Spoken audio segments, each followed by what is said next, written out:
What happens when a powerful CEO ignores everyone's warnings and hires a mysterious homeless man? Stay tuned to find out, and don't forget to subscribe for more incredible stories. Margaret Chen stood at her corner office window, watching the morning chaos of downtown Millbrook unfold 30 floors below. As CEO of Chen Industries, she'd built an empire from nothing, but today felt different. Her usual security guard had quit without notice, leaving her building vulnerable. The temp agency sent over some candidates, her assistant David announced, entering with a stack of resumes. Margaret barely glanced at them. Send them up. One by one, the candidates filed through, polished, professional, forgettable. Then something caught her eye through the window. A homeless man sat on the bench across the street, watching her building with intense focus. His clothes were torn and dirty, but his posture was alert, almost military. "Who's that man outside?" she asked David. "Just another vagrant. Security usually moves them along." But Margaret noticed something others missed. The man's eyes tracked every person entering and leaving the building. His positioning gave him a perfect view of all entrances. When a suspicious individual approached the building, the homeless man subtly shifted, ready to act. "Cancel the interviews," Margaret said suddenly. "I want to speak with that man outside." David's eyes widened. You can't be serious." "Deadly serious. Bring him up." 20 minutes later, the homeless man stood in her pristine office, water dripping from his rain-soaked coat onto her Persian rug. Up close, Margaret could see intelligence burning in his weathered eyes. "What's your name?" she asked. "Thomas," he replied, his voice surprisingly cultured despite his appearance. "Thomas, I have a proposition for you. You want to hire a homeless man as head of security." David's voice cracked with disbelief. "Margaret, this is insane." The board meeting erupted in chaos. 5 executives spoke at once, their voices echoing off the mahogany walls of the conference room.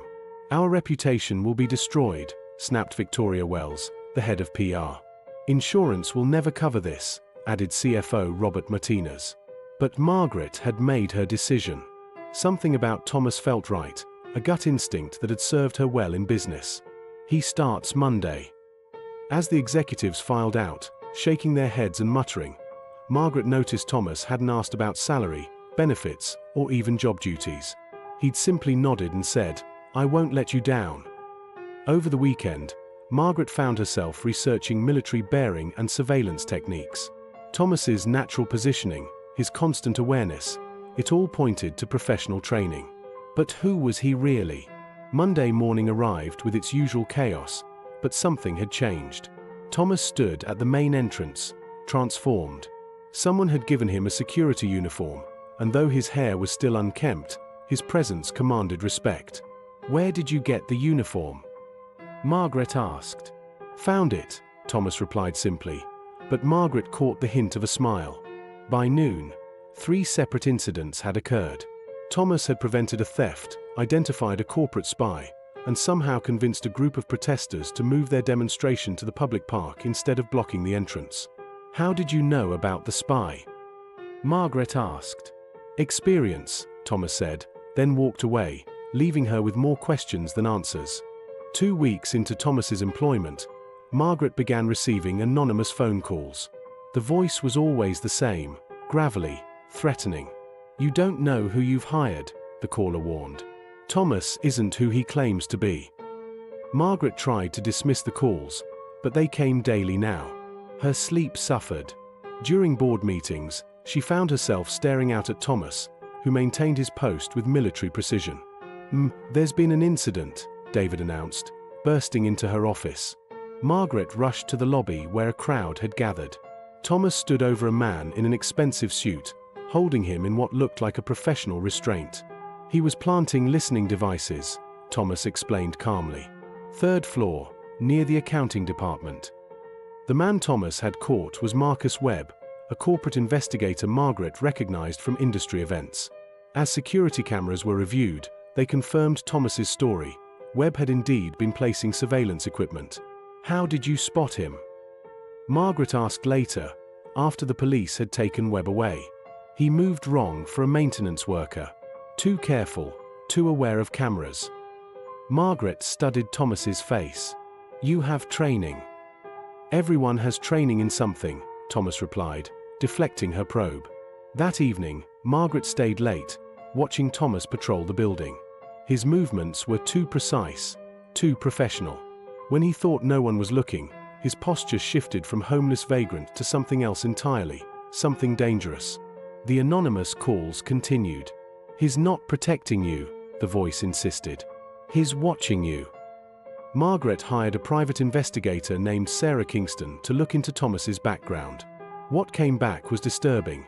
No Thomas matching his description in any database. No social security records. No employment history. Nothing. It's like he doesn't exist, Sarah reported. Or like someone erased him. Meanwhile, Thomas's performance remained flawless. He'd prevented 2 more security breaches, identified a potential terrorist threat, and somehow convinced the mayor to reroute a problematic protest. Margaret's building had become the safest in the city. But the anonymous calls grew more specific. Check his room at the shelter. See what he's really doing. Margaret couldn't bring herself to spy on Thomas directly, but she found herself walking past the downtown mission where he supposedly stayed. The shelter director, a kind woman named Elena Rodriguez, was happy to talk. Thomas? He's been with us 3 months. Quiet, helpful, but strange. He never sleeps. We find him awake at all hours, just watching. Watching what? Everything. The streets, the people, the buildings. Like he's waiting for something. That night, Margaret made a decision that would change everything. She would follow Thomas after work, see where he really went. As she sat in her car across from the building, she watched him exit through a side door she didn't know existed. Thomas didn't head toward the shelter. Instead, he walked 6 blocks to an abandoned warehouse, moving with purpose. Margaret followed at a distance, her heart pounding. Inside the warehouse, through a broken window, she saw Thomas at a table covered with photographs, maps, and what looked like surveillance equipment. The photos were of her building, her employees, and most disturbing of all, dozens of pictures of Margaret herself. Margaret fled the warehouse, her mind reeling. The anonymous caller had been right. Thomas wasn't protecting her. He was studying her, planning something. But what? The next morning, she could barely look at Thomas without her heart racing. He seemed to sense her distress. "Everything all right, Ms. Chen?" he asked, his voice carrying a new edge. "Fine," she lied, but Thomas's eyes narrowed slightly. That afternoon, Margaret called a meeting with her head of legal, James Morrison. "I need someone removed from the building immediately." "The homeless guy. Thank God. I'll call." "No." Margaret's voice was sharp. "Quietly. And I need protection. Real protection." James arranged for a discreet security firm to evaluate the situation. But when their team arrived, they found Thomas's position virtually impregnable. He'd somehow gained access to the building's entire security system. "He's been watching everyone," the security chief reported. "Employees, visitors, even you. He's mapped every entrance, every blind spot, every vulnerability." Margaret felt sick. "What do you recommend?" "Careful extraction. This man is dangerous." But Thomas was already moving. Margaret noticed him making phone calls, short conversations in a language she didn't recognize. His behavior had shifted from protective to predatory. The anonymous caller reached out again. "He knows you're onto him. You need to leave. Tonight." "Who is he?" Margaret demanded. "Someone who's been looking for you for a very long time." Margaret's blood ran cold. "What do you mean?" "Check your father's old files. The answer's been there all along." That evening, Margaret retrieved boxes from her father's study, documents she'd never bothered to examine after his death 5 years ago. Hidden in a manila folder marked confidential, she found photographs and documents that made her legs weak. The documents revealed a secret Margaret never knew existed. Her father, Chen Wei, hadn't just been a businessman. He'd been involved in international intelligence, working with various governments on classified operations. One photograph showed her father with a group of operatives. The man in the center, 20 years younger but unmistakably the same face, was Thomas. A typewritten report detailed an operation gone wrong in Eastern Europe. Agent Thomas Mitchell had been presumed dead after his team was betrayed. The betrayal had come from within. Someone had sold them out to enemy forces. The report named the traitor, Chen Wei. Margaret's hands shook as she read further. Her father had been paid handsomely for information that led to the capture and torture of Thomas's entire team. Only Thomas had escaped, but not before losing everything he'd held dear. The anonymous caller had been right. Thomas hadn't been protecting her, he'd been planning his revenge. Her phone rang. This time, the voice wasn't anonymous. "You found them," Thomas said quietly. "Thomas, I can explain." "No explanation needed. I've waited 15 years for this moment." "What do you want?" Margaret's voice was barely a whisper. "Justice. Your father destroyed my life, killed my friends, left me for dead. But he died before I could confront him. You're all that's left." Margaret realized with horror that Thomas had been planning this for years. The homelessness, the perfect timing of his appearance, the immediate acceptance of the job, it had all been orchestrated. "You're going to suffer like I suffered," Thomas continued. "But first, you're going to know the truth about the man who raised you." The line went dead. Margaret barricaded herself in her apartment, but she knew it was futile. Thomas had demonstrated his skills repeatedly. If he wanted to reach her, he would. She called the police, but what could she tell them? That her homeless security guard was actually a presumed dead intelligence operative seeking revenge for her father's betrayal? They'd think she was insane. Instead, she called the anonymous caller who had been warning her. The voice that answered was familiar. "Elena. From the shelter." "Yes, dear. I've been trying to protect you." "You knew who Thomas was." "I knew he was dangerous. I run a shelter for broken people, Margaret. I can tell the difference between someone who needs help and someone who's hunting." Elena explained that she'd been a psychiatric nurse before running the shelter. Thomas's behavior had set off every alarm she possessed. Too controlled, too focused, too patient. He's been using the shelter as a cover. I found weapons hidden in his belongings, communications equipment, detailed plans of your building. When I confronted him, he threatened everyone at the shelter. "Why didn't you call the police?" "Because I discovered something else. Thomas isn't the only one looking for you, Margaret. Your father made enemies all over the world. Thomas might be the least of your problems." As if summoned by her words, the lights in Margaret's apartment went out. Emergency lighting kicked in, casting eerie shadows across her living room. "He's here," Elena whispered through the phone. Margaret heard footsteps in the hallway outside her apartment. Slow, deliberate, confident. Thomas wasn't hiding anymore. "Margaret," his voice carried through the door. "We need to talk." "Go away," she shouted, but her voice cracked with fear. "Your father's betrayal cost me everything. My team, my family, my identity. I spent 5 years in a foreign prison because of him. Another 10 years rebuilding myself, planning this moment." Thomas didn't break down the door. Instead, he simply walked through it. Margaret realized he'd had keys to her apartment all along. He'd been planning this for months, maybe years. "Sit down, Margaret," he said calmly, taking a seat across from her in her own living room. "What do you want from me?" "I want you to understand what your father was." Thomas pulled out a thick folder. He wasn't just a businessman. He was a broker. He sold information to the highest bidder, regardless of the consequences. Thomas spread photographs across her coffee table. "This was my team.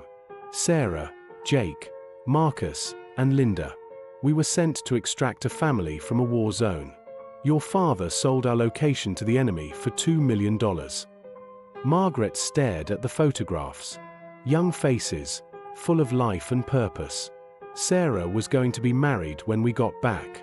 Jake had just become a father. Marcus was planning to retire and teach school. Linda was my partner in more ways than one. Thomas, They were tortured for information about other operations. I listened to their screams for weeks before I managed to escape. By then, it was too late. Thomas's voice remained steady, but Margaret could see the pain in his eyes. I spent years tracking down everyone responsible. Your father was the last name on my list. When I learned he'd died, I thought about giving up. But then I learned about you. I had nothing to do with this.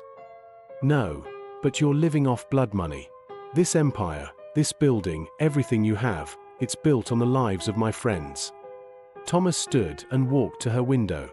I was going to kill you, Margaret. I was going to destroy everything your father built. But something changed. What? You're not him. You hired a homeless man despite everyone's warnings. You showed compassion when no one else would. You're nothing like your father. There's something else you need to know, Thomas continued. Your father's enemies aren't all dead. Some of them are still hunting the Chen family. Margaret's phone buzzed. A text from an unknown number. We have Elena. Come to the warehouse district. Alone. 1 hour. Who is that? Margaret asked, showing Thomas the message. His face darkened. Viktor Kozlov. He was the buyer for your father's information. He's been tracking you for months, waiting for the right moment. Why didn't you warn me? Because I was planning to handle him myself. But now he has Elena, and that changes everything. Thomas revealed his true plan. He'd been using his position as security guard to identify and eliminate the various threats surrounding Margaret. 3 attempts on her life had been quietly neutralized. The corporate spy, the surveillance equipment, the protesters, all had been connected to Kozlov. You've been protecting me this whole time. I was protecting my revenge. I couldn't let someone else kill you before I decided what to do with you. Margaret felt a strange mix of terror and gratitude. And now I've decided. Your father's sins aren't yours to bear. But Kozlov won't see it that way. He wants the entire Chen bloodline eliminated. Thomas moved to a hidden panel in her wall. When had he installed that, and retrieved weapons and equipment? We're going to save Elena, and then we're going to end this, he said. But I need you to trust me. How can I trust you? You've been lying to me for weeks. Because, Thomas said, checking his weapon, I'm the only one who can keep you alive. And despite everything, I've grown to respect you. You're not your father, Margaret. You're better than him. Margaret made a choice that would define the rest of her life. What do you need me to do? The warehouse district was a maze of abandoned buildings and broken dreams. Thomas led Margaret through the shadows, moving with deadly purpose. Kozlov has 4 men with him, Thomas whispered. He's expecting you alone, which gives us an advantage. They reached the specified warehouse. Inside, Elena was tied to a chair, bruised but alive. Kozlov stood behind her, a man in his 50s with cold eyes and expensive clothes. Ms. Chen, Kozlov called out. Your father cost me a fortune. Time to settle his debts. Margaret stepped into the light as planned. Let her go. Your fight is with me. Such nobility. Your father had none of that. Kozlov signaled his men. Kill her. That's when Thomas moved. Years of training and months of preparation culminated in a display of lethal efficiency. The first gunman dropped before he could draw his weapon. The second managed to fire once before Thomas's knife found its mark. The third gunman had Margaret in his sights when Elena, despite her restraints, managed to kick over a stack of crates, creating a distraction. Thomas used the chaos to eliminate the final threat. Only Kozlov remained, his own weapon trained on Elena. Very impressive, Thomas. I wondered when you'd show yourself. Let her go, Viktor. This is between us. No, this is about money. About betrayal. About finishing what Chen Wei started. The standoff lasted 30 seconds. Then Margaret did something unexpected. She stepped between Kozlov's gun and Elena. I'll give you everything, she said. Every asset, every account, everything my father built. Just let her go. Margaret, no, Thomas said. "It's blood money anyway. You were right about that." Kozlov smiled. "How touching. But I don't just want your money. I want your life." In the end, it was Elena who provided the solution. The former psychiatric nurse had been quietly working on her restraints throughout the confrontation. As Kozlov prepared to fire, she broke free and tackled him. The gun went off. Thomas lunged forward. When the smoke cleared, Kozlov was dead, and it was over. 3 months later, Margaret stood in her office, watching Thomas train the new security team. She'd liquidated half her assets, donating the money to victims of her father's crimes. The other half funded a foundation for veterans and refugees. Thomas had refused her offer of a permanent position, but he'd agreed to stay until she was safe. Their relationship had evolved from hunter and prey to something resembling friendship. "Any regrets?" he asked, joining her at the window. "About the money?" "No. About hiring you." Margaret smiled. "Best decision I ever made." Thomas nodded. "Your father would hate what you've become." "Good," Margaret replied. "That means I'm doing something right." Thanks for watching this incredible story of redemption and second chances. The truth really can set us free, even when it hurts. Don't forget to like, comment, subscribe, and share this video with someone who needs to hear this story. What would you have done in Margaret's situation? Let us know in the comments below.